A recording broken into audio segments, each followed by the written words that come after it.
Hey, it's Irreverent Aegis here, and in this video, I'm going to walk you through how to get Defanged the Devourer.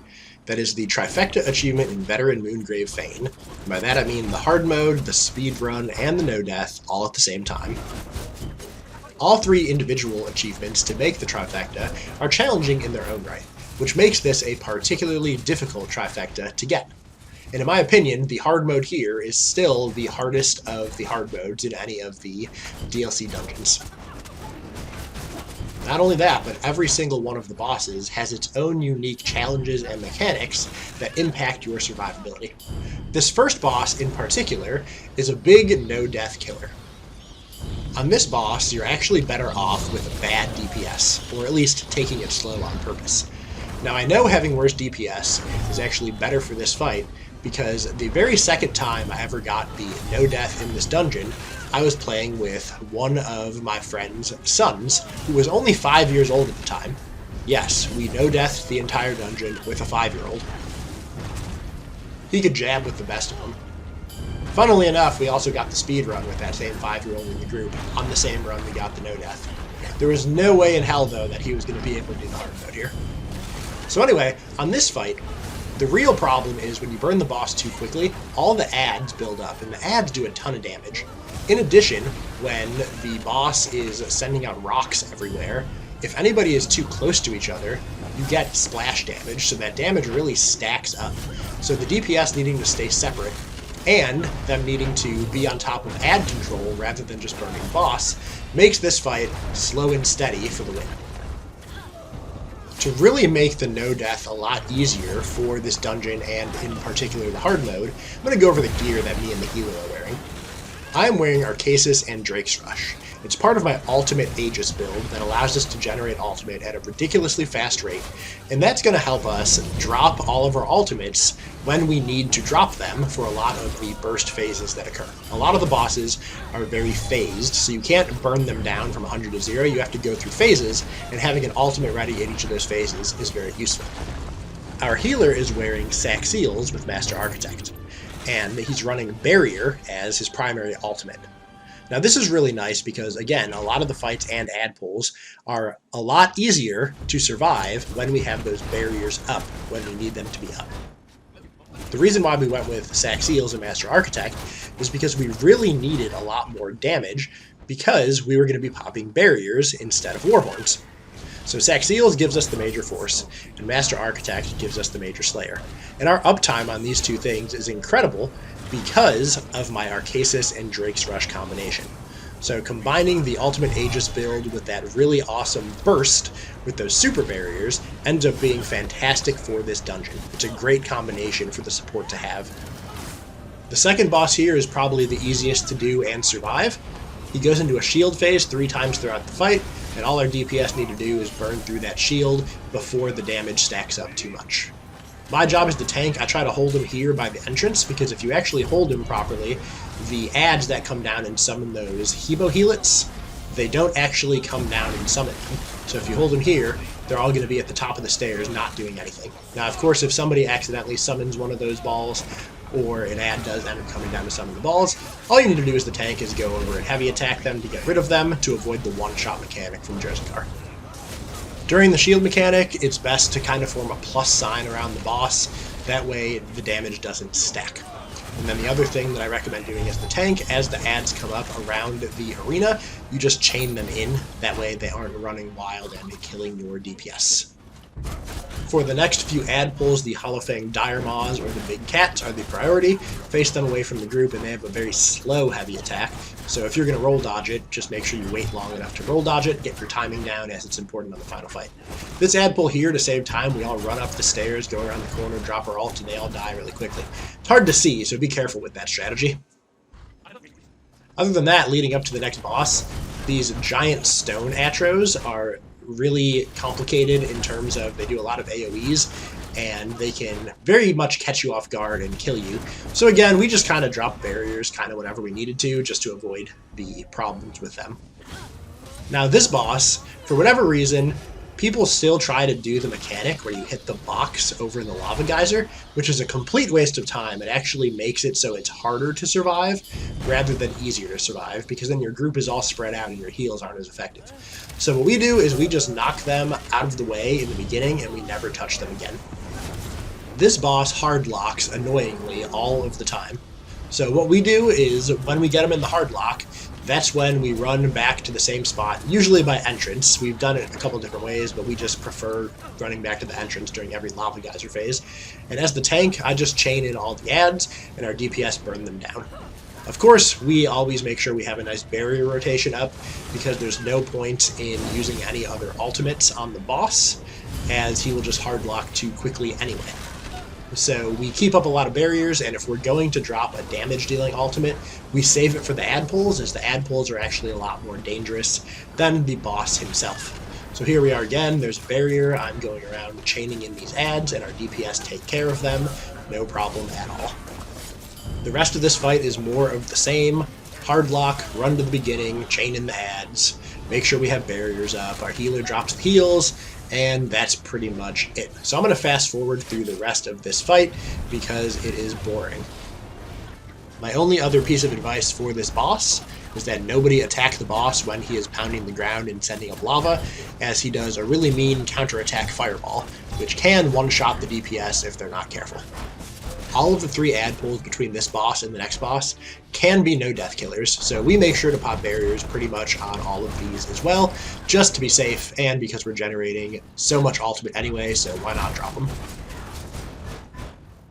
The added mechanic that's introduced in these ad pulls is that you need to summon the ball and blow it up onto the homunculi to get rid of their damage shields. This is actually a very important teaching mechanic for the hard mode, so getting the practice here is important. Now we're on to the 4th boss. The major mechanic on this fight is that you'll need somebody to summon the ball and heavy attack it into Nisazda in order to prevent her from summoning a giant gargoyle. Usually we designate the healer as that person. The tank has kind of a lot to deal with Grundwolf, as he slaps pretty hard with not only his normal attacks, but he has a slow heavy attack and a quick heavy attack. So the tank just making sure that he doesn't lose aggro and making sure that he blocks or roll dodges those heavy attacks is important. Now you can make this fight a lot quicker and easier by simply not interrupting Nisazda when she starts doing that AoE attack. She'll stay in that forever, so as long as you have a good healer around, then you won't die from that attack, but she won't be able to equalize her health with Grundwolf's when you do that, and you can just burn her a lot longer as she does this annoying ground teleport thing, which adds time to the entire fight. The ad pulls before the final boss, or the hard mode, are a little bit challenging as well, so again, we just make sure we have a barrier up, in particular for this first one. That way we can run in, summon that ball, slap it into the homunculi, and wreck everything. Then you jump down, and there are 3 more ad pulls. The first 2 are really trivial, just a bunch of coagulants, then a bunch of small ads, but then the final ad pull is another no-death killer. You get a lot of the stone atros, as well as a big dire maw, and a couple small ads. So again, what do? We barrier up, and we take care of them one by one, or we try to stack them just a little bit to make it go a little faster. So now let's talk about the hard mode. Now, if you're looking for a full step-by-step mechanics guide to this hard mode, then I do highly recommend checking out my How to Tank Moongrave Fane hard mode video on YouTube, because that is going to go over in great detail pretty much everything you need to know about this fight, the percentages that the ads spawn, what happens when he does different things, every single mechanic your group is responsible for, and it is very thorough and incredibly detailed. So if you need to brush up on the actual mechanics of this fight, or you're looking to get your first clear, watch that video. In this video, I am in particular going to go over what you need to do to make sure you can keep the burn up on the boss, while making sure that nobody in your group dies. So again, it won't be as comprehensive as a mechanics video, but it will talk about what you need to do to get the no death and the speedrun component of the hard mode done.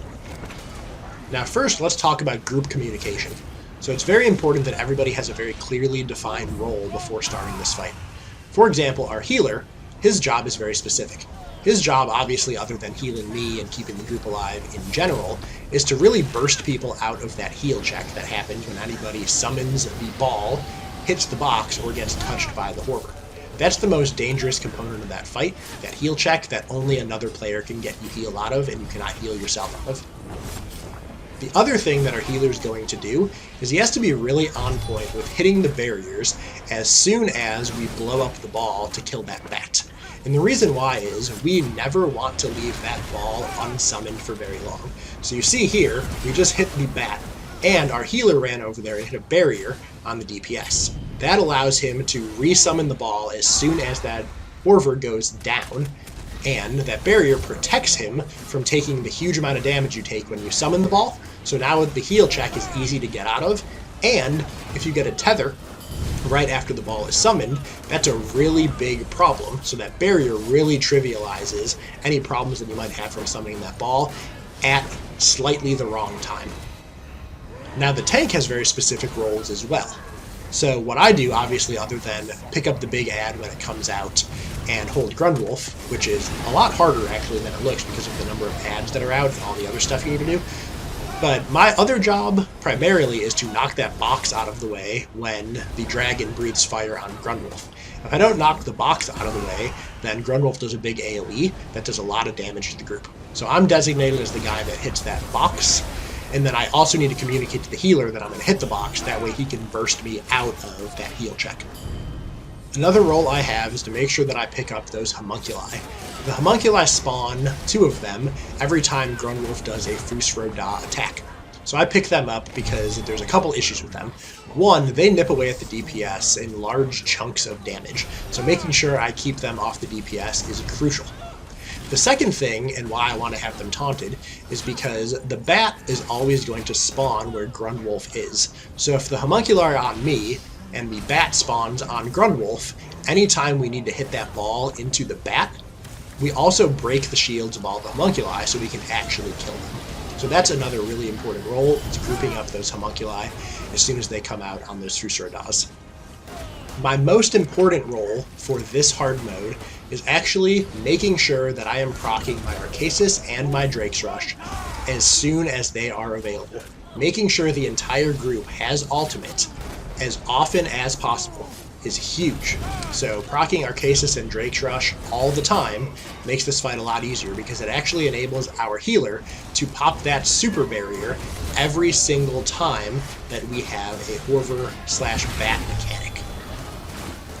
The next role that needs to be communicated is the most important role for mastering this hard mode, and that is the job of the ball handler. He summons the ball, he blows up the ball, he is the master of balls, and that in our group is I Suck at Life. He is the king of balls. The ball guy's role is crucial. He summons the ball whenever it isn't up, and not only that, but when a bat spawns, he's the guy that blows up the ball. After he blows up the ball, he is there to fear or crowd control the Horror, and then he's also there to burst down the Horror and any of the ads that are in that area. Now, of course, as soon as that is taken care of, his role again is to resummon the ball. And when he resummons the ball, he gets that heal check. So if the healer's not right there with him, he needs to be very aware of where the tank and the healer are so he can run in and grab those heals. That way he doesn't die to that heal check mechanic, especially when a tether like this comes up. So if you want to be that ball buster that really puts the squeeze on Grundwolf, there's no better ball master to watch than I Suck at Life in this video. With 3 roles completely explained, now we're going to talk about the final role, and that should be reserved for the DPS in your group who hits the hardest or has the greatest amount of cleave. And that person's role is to kill shit and don't die. A couple other things I want to point out about this fight are the glitches that they still haven't fixed. The first glitch is the skybox. So sometimes when you go to hit the box out of the way, it is actually in the sky, and you need to locate it if you are the person that is responsible for hitting the box. And if you're the tank, this can be particularly challenging if there is a big dire maw up, because you need to avoid getting heavied while you're looking at the sky, and sometimes it's hard to see that heavy, so just make sure that when you go to hit the box, you aren't in the middle of getting heavy attacked. Now, sometimes the box ends up being in a weird position where you can't hit it from the direction that you think you're supposed to. This is actually going to happen right here.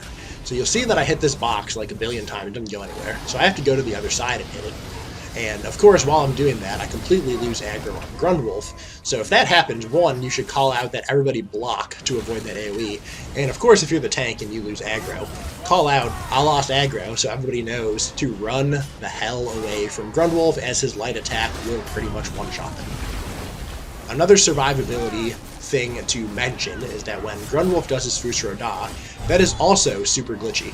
We have so many videos of us getting hit by Fusro Das, which is a one-shot for all your DPS, when they're nowhere near the Fusro Da. And that's ridiculous, because when you're going for a no-death, it's really annoying when you can't trust where the AoE actually shows up on your screen. So what we recommend that people do in our groups is when the Fusro Da is about to hit, everybody roll dodges, because you can roll dodge out of it. My last survivability tip applies to what the tank should do if he is tethered and there's a big ad out. Leave the tether and pick up the big ad. It's very important that you pick up the big ad, because if everybody else is tethered, then they can't leave the tether for very long. But you can as the tank. You can survive a lot better. And it's crucially important to keep the big ad off them on the tether. That's what I got for you. I hope you enjoyed this video. Here is the death blow to Grundwolf for us earning that Defanged the Devourer achievement. If you liked this video, please hit the like button and leave a comment. Other than that, if you want more videos like this, or build videos, or tanking videos in general, please feel free to hit the subscribe button.